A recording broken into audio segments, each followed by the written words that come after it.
as you mentioned before, Peter, this second series has just been about tales and lessons from strong, enterprising, sustainable rural towns. And this particular episode is about campaigns that act as a catalyst for change. So the first town we're going to go to today was once the end of a railway line. It's the first major town on the Castlereagh Highway you'll see as you enter into Queensland, and it's home to the biggest privately owned cotton property in the entire southern hemisphere. And our representative of that wonderful little community today is a third generation farmer who's on the local show committee and the Smart Rivers committee. And I'm hoping we can get his face up on this screen, but we struggled a bit before, so we might just get the voice of Frank Deschen. Frank, are you joining us? Oh, good, thank you. It's a shame we can't see you, but we've got a photo anyway. Look, I wondered if you might take us on the journey of that Great Escape campaign that was such a success, but really starting at the beginning in terms of why did the town get to a point where it needed a big community campaign? I'll leave it. Thanks, Lindsay, and do apologise. I can't seem to get my microphone, the camera going here this afternoon. But anyhow, look, as in all rural and regional towns over the past 10 years, we had a drastic decline in population, and we kept seeing so many of our youth migrating to the east, and we thought we've just got to pull this up somehow, try and get the message out there that we have a great community, we have a sustainable community, and we need to keep these people in the communities, you know, and that's where it all began. Yeah, there. And get my camera back on. So we've got, I don't know if you can see the slides on the screen now, but we've got sort of a look at the town of Dirranbandi. For people who have never been there, can you describe the vibe of the community? Look, it's a wonderful little town, very unique, population of 700 on a good day probably, but very friendly and hospitable. We're pretty well the gateway from the south into Queensland, and we've got the services that are required in a small country town. You know, we've got a great bakery, Russian favoured. She's a wonderful lady, and pastry to kill for. You know, like we've got a river and rail precinct there in the middle of town where people can pull up and look at memorabilia from years gone by, and including there's a bronze statue of an Aboriginal man, Tom Dancy, and he was the 1910 winner of the Stawell gift, which we're very proud of. Opposite there, we've got the linen cupboard, you know, and they've got gifts for all ages and outfits, and the tucker shacks and the servos. And when you head north through town, we've got a wonderful caravan park down there, and they've put on these inspirational tours now out to Cubby Station, and as you alluded to, you know, the biggest irrigation property in the southern hemisphere. And they're very popular. As you head north from the caravan park, you head down to the Jack Dwyer Memorial Park, and that's where you can sort of pull up and enjoy the landscape gardens and the picnic tables. But Dirran's a unique town where all the residents inside and all the people from the surrounding community all get together to host events, and no matter what's on any time of the year, everyone pitches in and makes sure it works. Ago in a town that's very much dependent economically on its agriculture, where water policy had changed and there were some other challenges facing the community. There were less kids at the local school, and of course you've got your annual show coming up. Tell us, what was some of the thinking around, we've got to do something out of the box this year, we've got to do something quite different, and why you came to the campaign that you came to? That's right, Lindsay, and I was tossing this over with a great mate one night in Brisbane, and I said, look, we've got a wonderful show. All our stewards put in 110%, and they put on this show and they exhibit all these animals and all these goods, all to the people here, and they're preaching to the converted, so to speak. So wouldn't it be great if we could exhibit all these wonderful things here to a wider audience, the people who would appreciate the bush and what it has to offer, and then maybe, you know, they would return one day. So out of that, Danny Sheehan from Sheehan Events, who's mates with Scott McMillan, the managing director of Alliance Airlines, And so a few years back, that's when we put our first event on, and we call it the Great Escape, like getting out of the city and out to the bush for the weekend, and enjoying the country hospitality and what has to offer. And yeah, it's been wonderful. It's to get that impulse of people to our local show. We generally do a tour the day before around the area, and then they enjoy the show the next day. And it just adds impetus to the show. It's more people, and enjoy the efforts that all the locals put in staging such an event. Now, Frank, Dirranbandi is not an easily accessible town from Brisbane, and certainly not from Sydney. It's not all that sort of quick to get out there. And I guess my question is, how did you really encourage people from Sydney and Brisbane and other sort of key regional cities to make that investment? It wasn't an inexpensive package, the Great Escape package, and come to your agricultural show, which are often in those sorts of communities, something, as you said, often frequented just by the locals.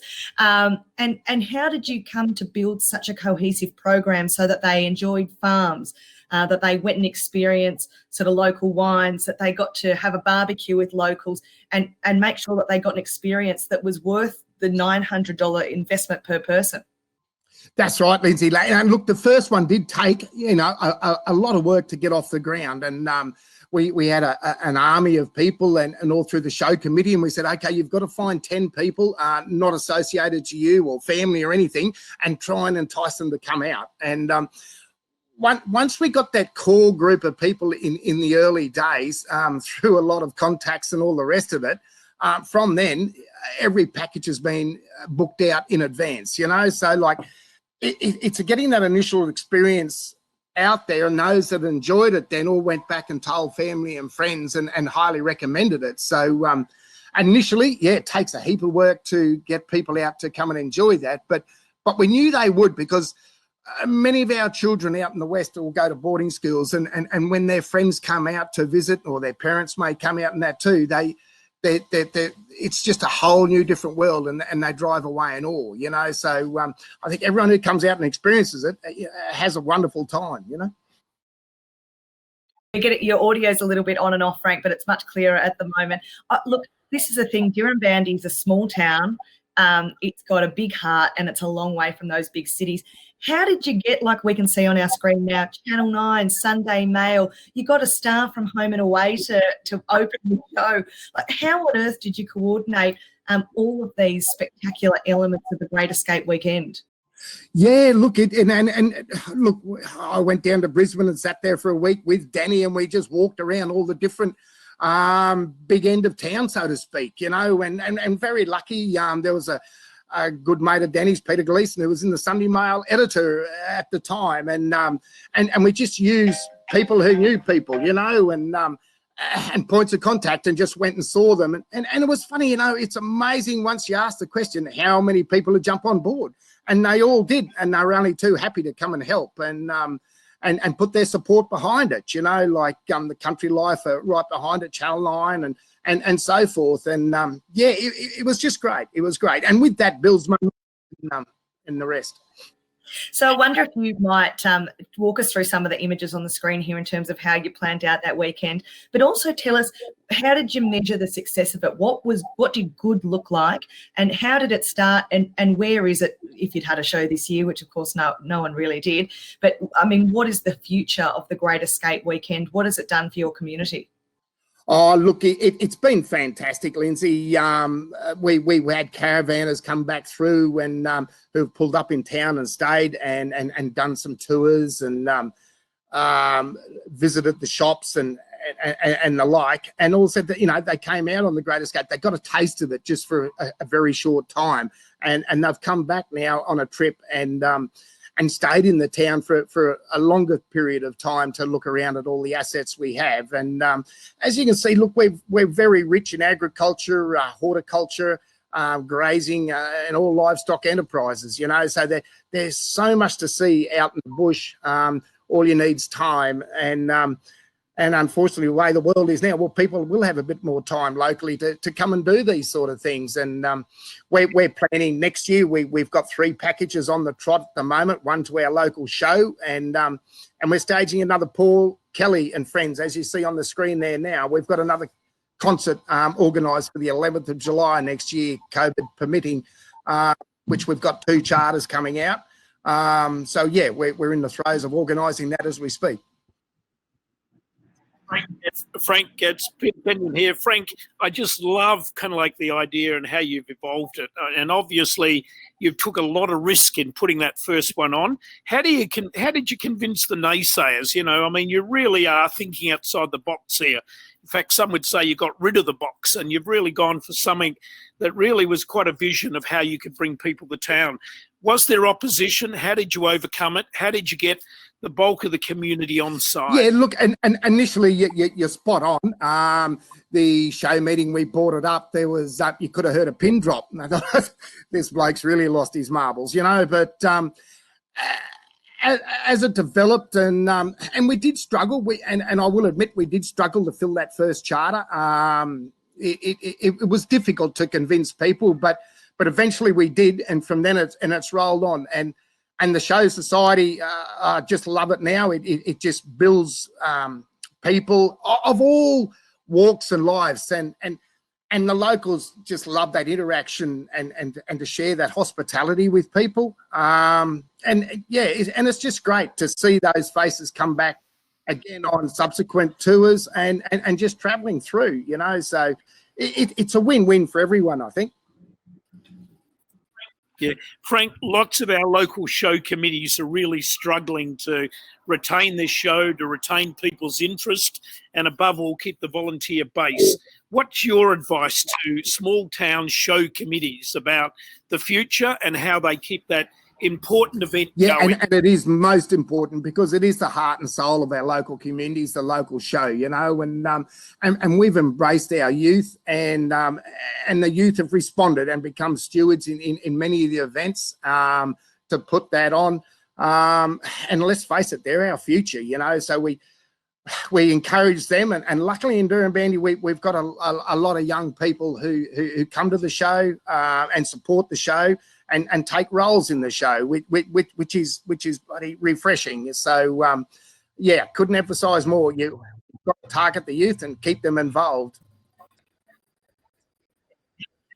You clearly get some big hitters along. I think I can see Alan Jones in that photo, Peter Credlin, David Littleproud, the Minister for Agriculture. So it's clearly an event that's reminded people that Dirranbandi's on the map and it's a great place to come along to. There's a good question here from Kirsten, who's asked, what are you guys discussing right now with regard to COVID? What are you doing in terms of preparing for a show that is not going to be a normal show potentially? That's right. Look, we're just completing event management plan now, which we've done for the concert, and we've got COVID. We're beginning to put COVID practices in there, and we've put another clause in there that will readdress it. There's the Alliance aircraft, one of the charters that came out. Yeah, and we'll readdress that in December, and then every 2 months after that leading up to the event. But we put a pretty comprehensive event management plan in place now, just so we're proactive. Yeah, and that's also helps the police and other services in the town understand that we're thinking about it, if you know what I mean. Does the community, do you get a sense that the people that come out feel like VIPs? Like, does the community get right behind welcoming these people in that have chartered a $900 trip away to come and visit your gorgeous little town? You bet. And they've got wristbands, and which entitles them to everything's free of charge for the weekend. It's a complete package, you know, so all meals, all refreshments, everything's catered for.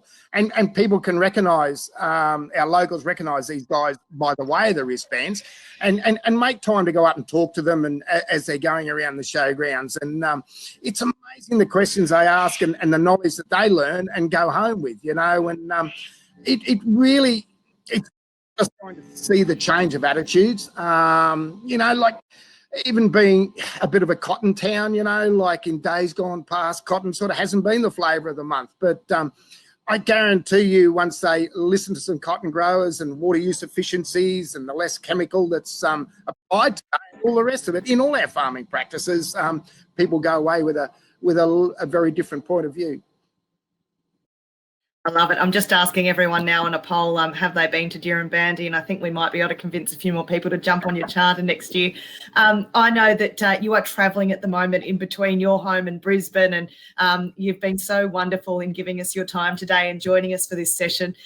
What I get everyone to do, because unlike a normal seminar or meeting or catch up where you'd be speaking on stage, you can't hear everyone applauding you and thanking you for joining us and sharing your advice. But on here, what we can do is get everyone in the little chat section to use a clap emoji. So if you can look over now, Frank, you'll see a whole bunch of claps coming up and thumbs up. And that's our way as community builders, for recognising the brilliant work you've done for your town within your committee and organisations there, and also joining us today and sharing your wisdom with us. So thanks so much, Frank. No, thank you, Lindsay. I do apologise for the poor connection. Anyhow, but love sharing it. And if anyone wants to come out and visit Dirranbandi, we will definitely make you feel welcome.